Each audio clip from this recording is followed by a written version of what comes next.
ito na mga kababayan, ang pinapangako ko sa inyong saging na pamaypay or pinaypay na saging, snack ng Pinoy. So, tapos, luto na, no? O, tingnan ninyo.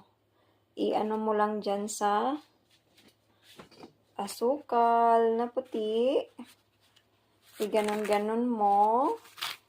Tapos, kasi yung flour, wala yang sugar na nilagay ko, kaya ganun lang po. Lahat. I-ganon-ganon mo lang, o diba? Snack na siya. Basta Pinoy, madiskarte. O diba? Let's see.